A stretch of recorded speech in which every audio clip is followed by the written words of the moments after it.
Welcome to Keep Hustling, where we are going past the why to get to the how. I'm your host, the always hustling Aaron Gordon, aka NY Risk Advisor, aka Mr. #Keep Hustling. In this podcast, we will be diving deep into the professional and personal successes of our guests to find out how they hustled through the most difficult times in their life and their development to achieve the success they've gotten to today. So buckle up for what hopes to be an amazing ride. Let's get to it. Welcome to Keep Hustling with my guest, Kelli Stahl. Kelli Stahl, thank you so much for being here. Thank you for having me. I'm very honored. Kelli, I understand that it's been a wild ride recently with snow in Texas, so we really appreciate you taking the time out of your incredibly traumatic experience of dealing with white stuff falling from the sky and it being cold. So thank you very much for taking of your time during this really tumultuous, I'm being sarcastic. Anyway, come to New York. We'll show you real snow sometimes. We used to have real snow, but we don't have that anymore, unfortunately. So, whatever. Kelli, I know your story. I've been told that I'm a broken record on the podcast when I tell people that the most important thing that they can do is spend 90 seconds or 60 seconds before they turn on the episode and read someone's bio in the show notes. But I'm not going to do that today. Okay. I believe your story should be told by you. And I'm going to listen. I'm going to turn the floor over to you. Usually I say what inspired your hustle, but I think based on your story and your life story, it will become 100% self-evident. Yes. So I ask, before we discuss the current hustle of Kelli Stahl from Texas, currently where you sit, what do we need to know about your life, your upbringing, and your story? Well, my name's Kelli. I do live in Aledo, Texas with my husband, Cory, and my two girls. They are 6 and 4. And my hustle is my book about childhood cancer. And the journey that I went through has been a 360 journey. I was diagnosed, treated, and cured of childhood cancer. And now I have turned full circle and am working as a nurse at the same hospital that I was treated at and given a second chance of life. Come February will be my 10th year work anniversary, if you want to call it that. I was diagnosed at the age of 8. I was in the 2nd grade. My mom is a nurse. So I'm actually a third generation nurse. So my mom's a nurse. And I remember her taking me and my cousins to the Fort Worth Zoo. And it took me a lot longer than my cousins to walk. And my endurance was low and I had to take several breaks. And my mom knew that that was not normal. My mom's the type of nurse where if you're not bleeding and you're not unconscious, then you're okay. So she just kind of monitored it. And, after several consistent symptoms, bone pain, grinding my teeth at night, all the things, it was time to go see my primary care physician. And I got x-rays, scans, all the things. And after a couple of rounds of antibiotic, they knew it was more than just cellulitis. And at that time, our primary care physician was not only our physician, our family practice physician, but he was a friend to my mom. And after, a deep conversation and knowing that he was just kind of out of his resources, I think he knew in his mind, because he's a very intelligent guy, that he knew it was cancer, but he didn't want to be the one to tell my mom that that's what it was. And so, he sends us to Cook Children's and we see the infectious disease. She looks at me, I kid you not, for 5 minutes, and she said, yes, she has cancer. I don't know what type because we have to do lots of other tests, but she knew right away what it was. And so I spent the day doing tests, bone marrow biopsy, bone scans, x-rays, lab work, all the things. And by the end of the day, I finally met my pediatric oncologist. His name is Dr. Bowman. And, he told my mom, this is cancer. This is not going to be fixed by antibiotic. You don't put a Band-Aid on it and we're good to go. This is going to be a journey and a club that we're going to be a part of. And it's going to be part of my life. So we just buckled up and we were along for the ride. I was started on chemo within 24 hours of being admitted to the hospital, and I was there for about a week. My community just rallied around me, and I believe that's what healed me. Prayer, community, my family, my friends. My mom sent out letters to the people within our community because, there's no such thing as Facebook, Instagram, podcast to get the These word young out. kids are not going to know. It's Yeah, fine. They don't know what it was go. like before dial-up internet like us old folks. Exactly. No GoFundMe's, no, nothing like that, so it was all on my mom to communicate, and for her to take the time to do that. I think that's what made a huge difference in my recovery, is knowing that my community was well aware what was going on, and they rallied around me, physically, emotionally, all the things. And so that was second grade. I was like 8 years old, second grade. And then I finished chemo around fourth, fifth grade. And I finally finished chemo. Lots of things that just went on between all that, but they followed me. So I was part of St. Jude's protocol and a Cook's protocol that they put together. And so because of this protocol, or this research project or trial, if you want to call it that I was a part of, they followed me until I was 27 years old. So when I tell you that cancer has been my life, it has been my life. It still is. I'm never going to get away from it. God has put it in my life for a reason.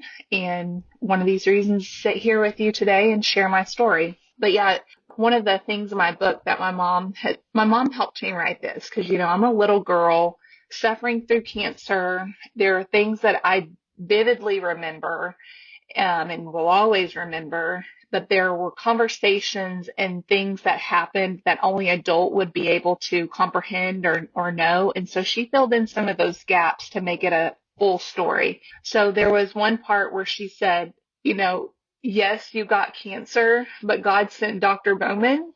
And Dr. Bowman was not a young, fresh out of med school type person. He was an older guy. And as I said, they followed me till I was 27. And Dr. Bowman was there the entire time, which is very unheard of. I mean, how do you think about it right now? How many times have you had to change primary care providers because your one's retired, or, they've moved or whatever? But Dr. Bowman was there the entire time. That's several decades. My mom was there every single treatment, every single conversation. She was there. And so that consistency of the care that I received just made a huge impact in my life. And I knew that I wanted to give back in some way. I did not ever imagine that God would put me through nursing school and, all the obstacles and the trials through nursing school, and to get me to the other side to where I'm working for Cook Children's, and I've been there for 10 years. So it's definitely a 360 journey, and, just keeps me hustling and keeps me on my toes. And, there's always an opportunity to share our story, share hope. A quote that sticks with me a lot is, don't take anything personal. If someone's having a bad day and you get that call or you get that conversation, I have to look at it and be like, I don't take that personal. I don't know what's happened before this person's approached me, or before this phone call has been had. They could be struggling with something much more deeper than them just taking it out on me, so to speak. And so I feel like kindness goes a long way wherever you are, no matter what type of situation that you're in. And everyone needs a little kindness, and everyone needs a little hope. And I want to be that person that brings that to the table. And whenever I was fighting cancer, Dr. Bowman was kind of my rock. He was my consistency. And so was Jill, my child life specialist. And so anytime I walk into the clinic and I know that it's going to be a busy day, taking care of children and their parents who are worried, I just remember and try to think about my mom and how she felt, and the vulnerability that she felt whenever she knew that her child had cancer. And I put my Jill on, I put my Dr. Bowman on when I walk into that clinic to take care of those children, because those moms are in that same vulnerable spot. And I want to provide them that glimpse of hope and and comfort that I was once provided. So I'm going to give you a minute to, I have a, okay. Okay.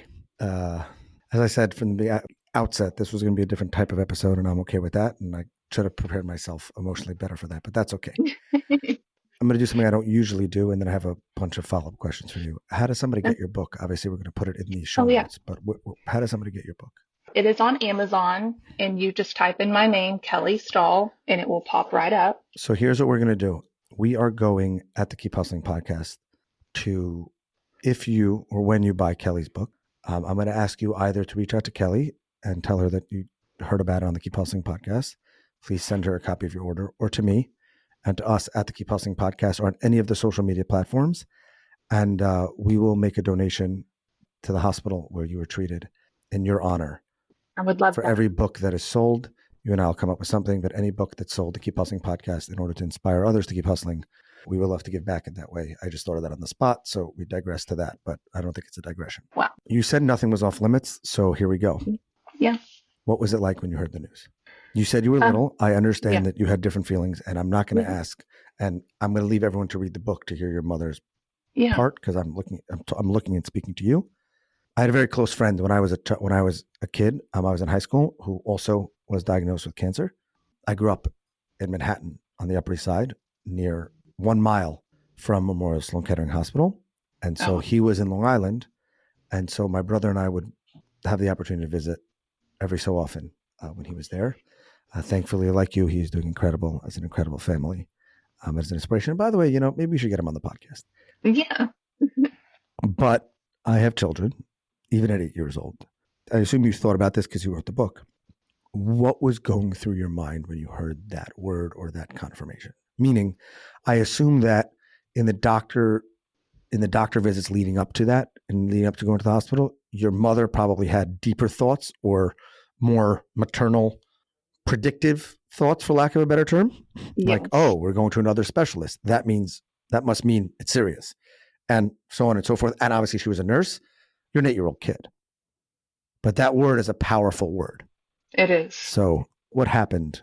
Can you take us there? I will tell you that cancer was not as common as it is right now. Like people know what cancer is. Back then, it just wasn't as common as it is now. So I really wasn't familiar with the word cancer, but as a child that age, I fed off my mom. I could see she was worried. I could see she was upset.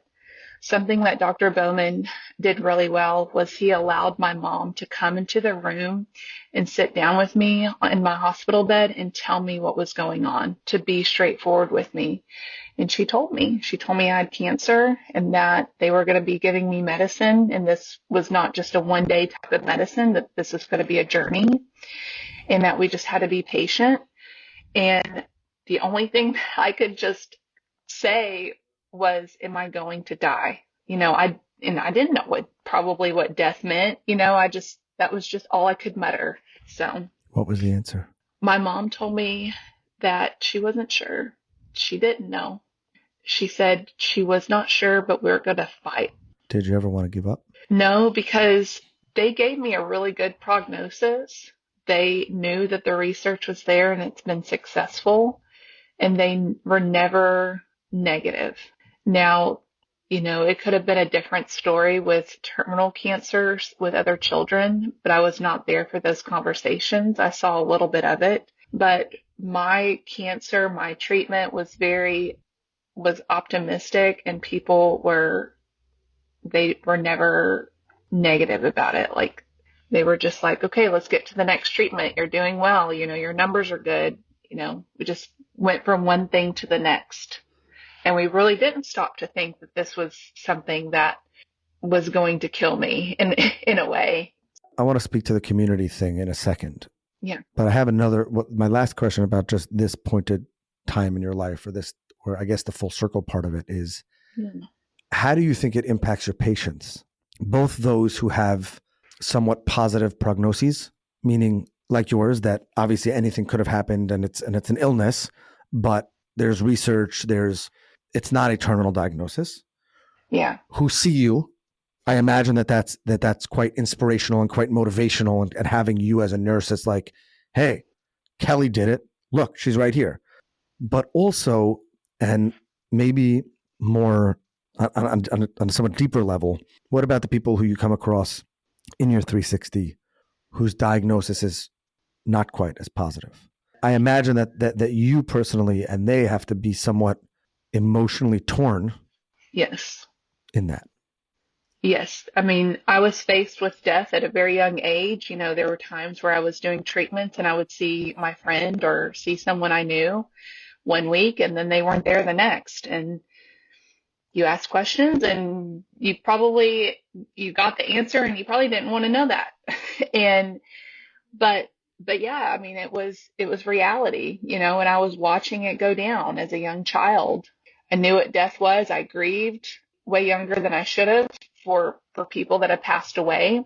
But whenever you're faced with a patient or a friend or a family and you hear the words of a diagnosis and you just automatically know that that child is not going to live for very long, I think that your instincts just take over to love on that family and you love on that child because you know you never know when their day's coming, and you just live life to its fullest. You just keep going. You just keep giving the most that you can in this life and make a difference, because none of us know when our last day on this earth is, whether it's cancer or some other way. We just have to live life to its fullest and know that obviously this child with this terminal diagnosis, his days are numbered, but there are resources there through Cooks. There are resources in hospice care. And so we just cling on to that family and be able to provide everything that they need so that they can be with that child until he crosses over. I'd like to spin to a more positive note for a minute. My father, he should rest in peace, was ill at the end of his life for on and off for about 15 years. And I said in my eulogy for him that anybody who met him in those times knows or knew that his life became about what he called the 3 F's: faith, family, and friends. And your story, when you were telling it, the 3 F's were incredibly prevalent. Yes. And I feel that the society that we live in today, especially with younger people, and I've said this over and over on the podcast, the society that we live in today is one of the challenges that we have is that community, the idea of family coming together, the idea of people coming together, the connections that we make through faith, through family, and through community or friends is really being challenged. And we don't know, we can't quantify the impact of that. Meaning, Sure. I'm not saying which religion, I'm not saying which community. I'm just saying that when people get together and when people come together, and it's not on a screen and it's not just through a text or a phone. The person who drops off the soup for you and your mother when you're going through the treatment and you see them and you know that they care. Yeah, exactly. Or the person who actually writes the letter back, not that text messages are not okay also sometimes, but there are levels of a hug. And one hug comes when you can actually hug a person and actually hug them. But you could also hug a person, let's say, for instance, who's going through a treatment and you can't touch them because of immune issues. But someone who comes to your door and stands there in the cold or in the wind and is spending time with you or wants to smile at you and you smile back at them, that's another level of a hug, what I'll call it. You know what I mean? And then the further away from that you get to a device or typing into anonymity, when you lose that and you lose the 3 F's, I think that for people who are going through the challenges like what you went through, it could be exponentially more difficult. And if you could speak to that, because I think that one of the things that I wish people understood or listened to or thought about is you can't create a community when it's too late. Mm-hmm. When you need that community to step in, if you and your mother were just dropped in a place and didn't know anybody, when you were in that moment of need, yes, some random people would come through. But it's far more successful when you spent the time building the community. Exactly. And that helps you hustle and that helps you keep going. So I'd love for you to kind of dig into that and tell us really what that meant to you and kind of as you see it now in your 360 world, where you see the value of that. You've spoken a lot about faith, but community and those that believe in you and those that you know are standing in your corner. Yeah. And I think everyone can relate to this. I mean, I think that we figured out very quickly that we cannot thrive or be successful without our community. Whenever we all went through COVID, I mean, it was very evident that isolation led to depression and, we're on our screens and it just anxiety, all the things rose up, the percentages increased. And so I think that COVID showed us that we do need community, no matter what it looks like. We need our family and our friends to rally around us. I know that as soon as my mom sent those letters out, within a couple of weeks, we had a fundraiser at a bowling alley with a silent auction. We had a garage sale. We just had people praying. We had what they call Relay for Life, which is kind of like a marathon relay thing for cancer. And I remember they would do a survivor walk. The community of Weatherford would come and, they would walk so many miles to raise money, right? And whenever we did the survivor walk, I was like the only kid there. It was very evident that who it was that was walking, the youngest one that was walking with the older people. And there was just a brokenness there for that community. Everyone was hurting. It wasn't just me and my family, but everyone kind of hurt, and they rallied around me and they became family. That difference in my life has flowed over into my life now, is that I teach my children that we need our community. We need to see the needs around us. And, I show them that, hey, we're going to make this meal. Someone just had a baby. We're going to go over and deliver a meal. Or, we see a need within our church or within our community, because it's Facebook, right? In a small town. So people talk. And so we keep our eyes and our ears open to what people need, what our teachers need, what our school needs. And I try to teach my girls that we can give back this way. And that's like, we're all in this together. We can't do it by ourselves. We can't fight alone, no matter whether it's cancer, school, COVID, anything. I'll tell you what I think is amazing. You said that your mother had to help you write part of the book because you were a little girl. Those were the words that you used. Yes. Yet when I hear you talk about the things that the community did, friends, community, yeah, and what your mother did, family, you don't need anyone else to tell you. Uh-huh. All these years later, as you said, decades. I'm not going to ask you how old you are, but as you said, decades later. Yeah. Right. You said, we all know, we're guessing that you said that they followed you till you're 27. So you're older than 27. That's what we'll go with. Yes. All these years later, and I hope you watch this, because you'll see your whole tone changes when you talk about the power of that community. Yeah. And you don't need anyone else to tell you. And I feel like it's a lost part of the hustle. It's the lost part. I've said before that I think that the biggest impact that parents have on their kids are the things that they don't tell their kids. Not tell your kids to look both ways. That's safety, right? Before crossing the street. But it's the things that we take from our parents and that are so important are the things that we watch them do. The way your mother cared for you, I hope you never have to care for your children, your girls, during that specific thing related to the illness. But I imagine that you think about the way that your mother cared for you whenever they need to be cared for in anything. Mm-hmm. And if you didn't have those implanted life experiences from your mother, that's one thing. And I think that some people lose that on community. And the impact of the community and the impact of just knowing, and I raise my children the same way, by the way. My wife and I are intentional about that. But I think that our kids are lucky, and we were lucky that we were raised in a way that if and when, God forbid, something happens to us, that's a challenge and could be tragic. In your case, it could be an illness, but it could be someone losing their home. It could be a fire. It could be anything. Right. The community will be there. And therefore, when we leave every day, and what we try to kind of imbue in our children is that, therefore, when the challenge comes in life, you can beat it. You can do it, not just because of you, because you're strong, 100%. You're strong, and you can be a survivor. But then the next level, your family is behind you, and our family is strong. And equally as important is our community is strong, and they will rally behind you. And therefore, we can do anything. We can fly.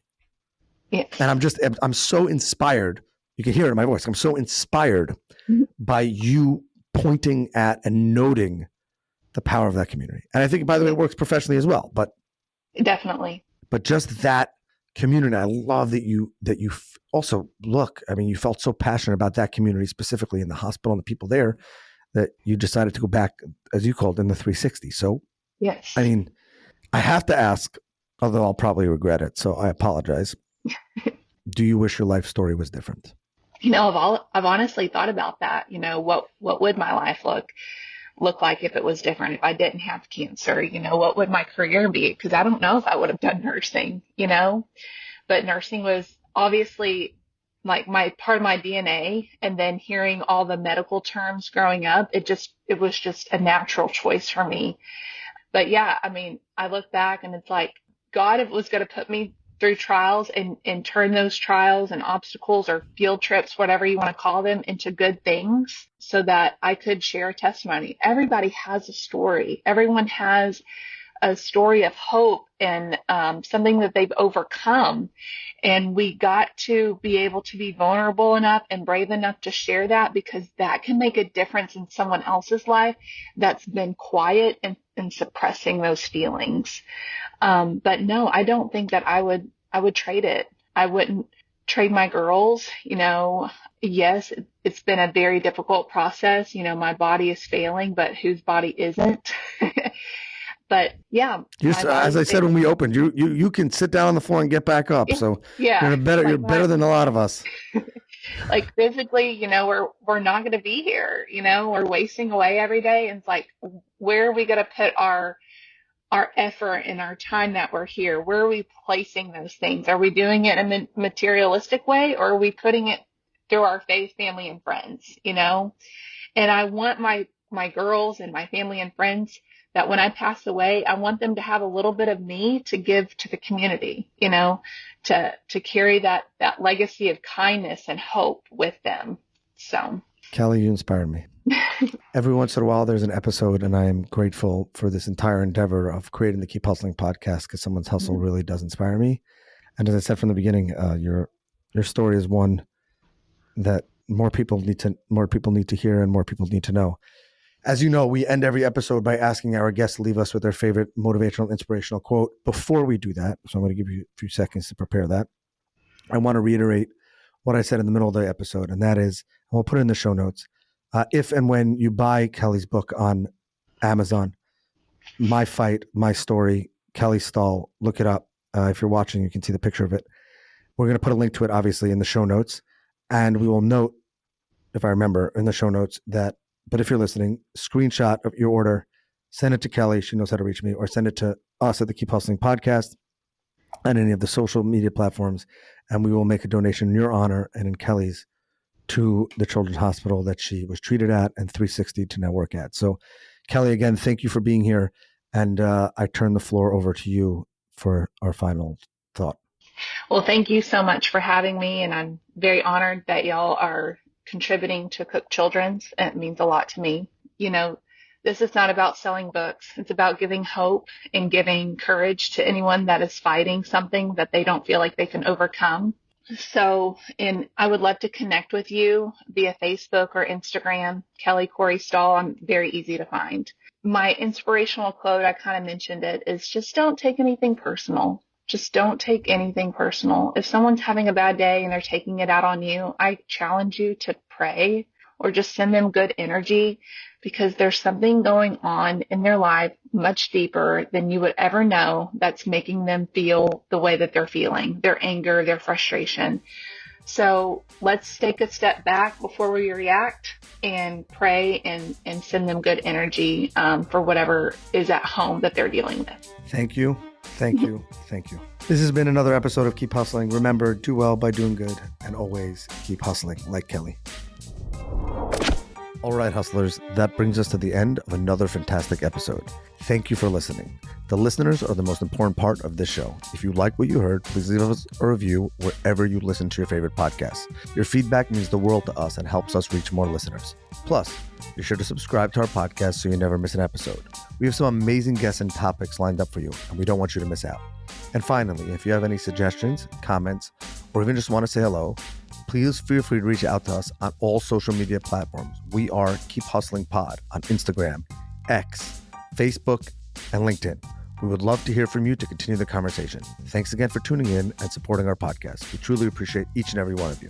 Until next time, stay curious, stay hungry, and keep hustling.